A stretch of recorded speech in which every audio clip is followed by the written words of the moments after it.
भौजी, तुम सदा सफेद धोती क्यों पहनती हो? मैं क्या बताऊं मुन्नी। क्यों भौजी, क्या तुम्हें अम्मा रंगीन धोती नहीं पहनने देती? नहीं मुन्नी, मेरी किस्मत ही नहीं पहनने देती, अम्मा भी क्या करें? किस्मत कौन है भौजी? वह भी क्या अम्मा की तरह तुमसे लड़ा करती है और गालियां देती है?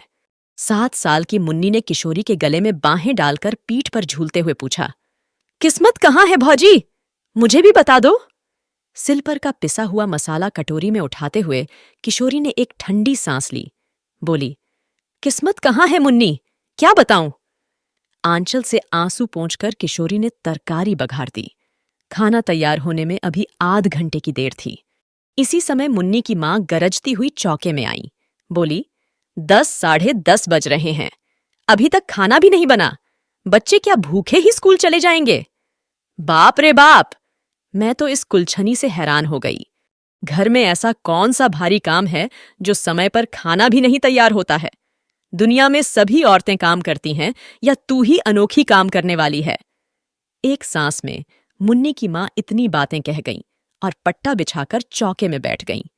किशोरी ने डरते डरते कहा, अम्मा जी, अभी तो 9 ही बजे हैं, आध घंटे में सब तैयार हो जाता है, तुम क्यों तकलीफ करती हो? चिमटा खींच फर किशोरी को मारती हुई सांस बोली, तू सच्ची और मैं झूठी? 10 बार रांड से कह दिया कि जबान न लड़ाया कर, पर मुंह चलाए ही चली जाती है। तू भूली किस घमंड में है? तेरे सरीखी 50 को तो मैं उंगलियों पर नचा दूं।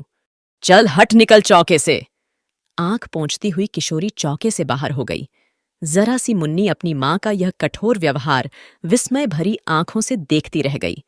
किशोरी के जाते ही वह भी चुपचाप उसके पीछे चली, किंतु तुरंत ही माता की डांट से वह लौट पड़ी। इस घर में प्रायः प्रतिदिन ही इस प्रकार होता रहता था। बच्चे खाना खाकर समय से आध घंटे पहले ही स्कूल पहुंच गए। खाना बनाकर जब मुन्नी की मां हाथ धो रही थीं, तब उनके पति रामकिशोर मुवक्किलों से किसी प्रकार की छुट्टी पाकर घर आए। सुनसान घर देखकर बोले, बच्चे कहाँ गए सब? नथु ने फुलाती हुई मुन्नी की मां ने कहा, स्कूल गए, और कहाँ जाते? कितना समय हो गया, कुछ खबर भी है? घड़ी निकालकर देखते हुए रामकिशोर बोले, अभी 9:30 ही तो बजे हैं, मुझे कचहरी भी तो जाना है ना? मुन्नी की मां तड़प कर बोली, जरूर तुमने सुन लिया होगा, दुलारी बहू ने 9 कहा था और तुम 9:30 पर पहुंच गए, तो इतना ही क्या कम किया? तुम उसकी बात कभी झूठी होने दोगे? मैं तो कहती हूं कि इस घर में नौकर चाकर तक का मान मुलाहिजा है, पर मेरा नहीं। सब सच्चे और मैं झूठी, कह के मुन्नी की मां जोर से रोने लगी। मैं तो यह नहीं कहता कि तुम झूठी हो, घड़ी ही गलत हो गई होगी, फिर इसमें रोने की तो कोई बात नहीं है। कहते कहते रामकिशोर जी स्नान करने चले गए। वे अपनी स्त्री के स्वभाव को अच्छी तरह जानते थे। किशोरी के साथ वह कितना दुर्व्यवहार करती है, यह भी उनसे छिपा न था। जरा जरा सी बात पर किशोरी को मार देना और गाली दे देना तो बहुत मामूली बात थी। यही कारण था कि बहू के प्रति उनका व्यवहार बड़ा ही आदर और प्रेमपूर्ण होता। किशोरी उनके पहले विवाह की पत्नी के एकमात्र बेटे की बहू थी। विवाह के कुछ ही दिन वाद निर्दयी विधाता ने बेचारी किशोरी का सौभाग्य सिंदूर पोंछ दिया। उसके मायके में भी कोई न था। वह अभागिनी विधवा सर्वथा दया की ही पात्र थी। किंतु ज्यों-ज्यों मुन्नी की मां देखती कि रामकिशोर जी का व्यवहार बहू के प्रति बहुत ही स्नेहपूर्ण होता है, त्यों-त्यों किशोरी के साथ उनका द्वेष भाव बढ़ता ही जाता। रामकिशोर अपनी इस पत्नी से बहुत दबते थे। इन सब बातों को जानते हुए भी वह किशोरी पर किए जाने वाले अत्याचारों को रोक न सकते थे।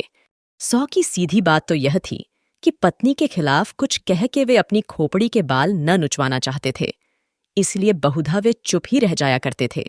आज भी जान गए कि कोई बात जरूर हुई है और किशोरी को ही भूखी प्यासी पड़ा रहना पड़ेगा। इसलिए कचहरी जाने से पहले किशोरी के कमरे की तरफ गए और कहते गए कि भूखी न रहना बेटी, रोटी जरूर खा लेना, नहीं तो मुझे बड़ा दुख होगा। रोटी जरूर खा लेना, नहीं तो मुझे बड़ा दुख होगा। रामकिशोर का यह वाक्य मुन्नी की मां ने सुन लिया। उनके सिर से पैर तक आग लग गई। मन ही मन सोचा, इस चुड़ैल पर इतना प्रेम, कचहरी जाते जाते उसका लाड कर गए, खाना खाने के लिए खुशामद कर गए, मुझसे बात करने की भी फुर्सत न थी। खाएगी खाना, देखती हूं क्या खाती है, अपने बाप का हाड़। मुन्नी की माँ ने खाना खा चुकने के बाद सबका सब खाना उठाकर कहारिन को दे दिया और चौका उठाकर बाहर चली गई। किशोरी जब चौके में गई तो सब बर्तन खाली पड़े थे। भात के बटुए में 2-3 कण चावल के लिपटे थे। किशोरी ने उन्हीं को निकालकर मुंह में डाल लिया और पानी पीकर अपनी कोठरी में चली आई। आज रामकिशोर जी कचहरी में कुछ काम न होने के कारण जल्दी ही लौट आए। मुन्नी की मां बाहर गई थीं। घर में पत्नी को कहीं न पाकर वे बहू की कोठरी की तरफ गए। दोस्तों, ऐसे और भी इंटरेस्टिंग कहानियों के लिए मेरे चैनल को सब्सक्राइब करना मत भूलिएगा। तो आइए अब आगे सुनते हैं। बहू की दयनीय दशा को देखकर उनकी आंखें भर आईं। आज चंदन जिंदा होता तब भी क्या इसकी यही दशा रहती? अपनी भीरुता पर उन्होंने अपने आप को न जाने कितना धिक्कारा। उसकी धोती कई जगह से फटकर सिल चुकी थी। उस धोती से लज्जा निवारण भी कठिनाई से ही हो सकती थी। बिछौनों के नाम से खाट पर कुछ चीथड़े पड़े थे। जमीन पर हाथ का तकिया लगाए वह पड़ी थी। उसको झपकी सी लग गई थी। पैरों की आहट पाते ही वह तुरंत उठ बैठी। रामकिशोर जी को सामने देखते ही संकोच से जरा घूंघट सरकाने के लिए उसने ज्यों ही धोती खींची, धोती फट गई। हाथ का पकड़ा हुआ हिस्सा हाथ के साथ नीचे चला आया। रामकिशोर ने उसका कमल सा मुरझाया हुआ चेहरा और डबडबाई हुई आंखें देखीं। उनका हृदय स्नेह से कातर हो उठा।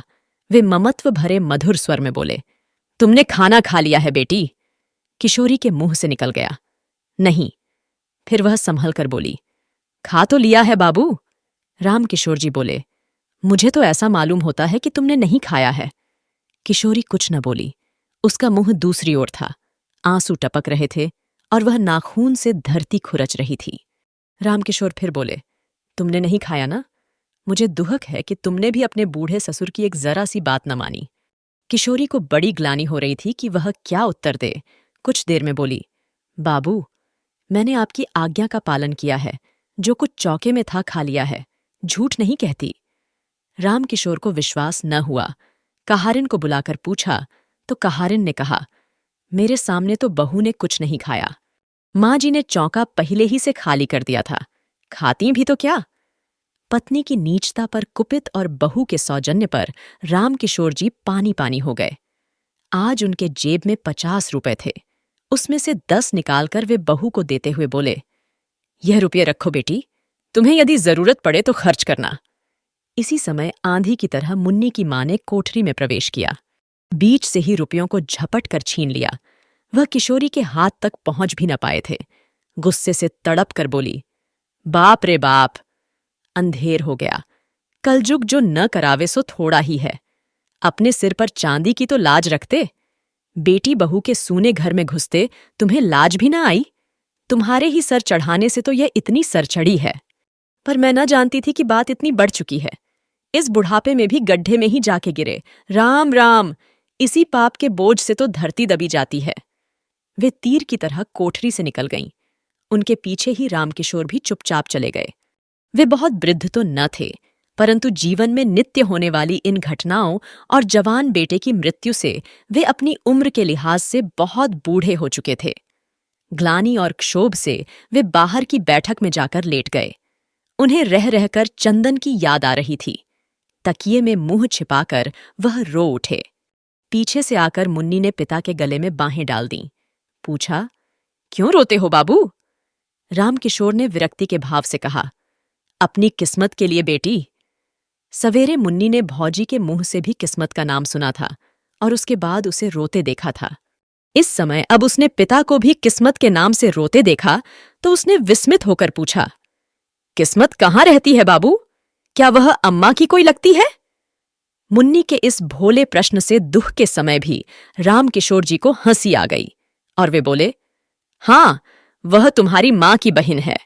मुन्नी ने विश्वास का भाव प्रकट करते हुए कहा, तभी वह तुम्हें भी और भौजी को भी रुलाया करती है। यह कहानी यहीं खत्म होती है। और हाँ, अगर आप कोई अपने पसंद की कहानी सुनना चाहते हैं तो कमेंट में जरूर बताइए। मैं कोशिश करूंगी। और प्लीज लाइक और सब्सक्राइब करना मत भूलिएगा। सुनने के लिए धन्यवाद।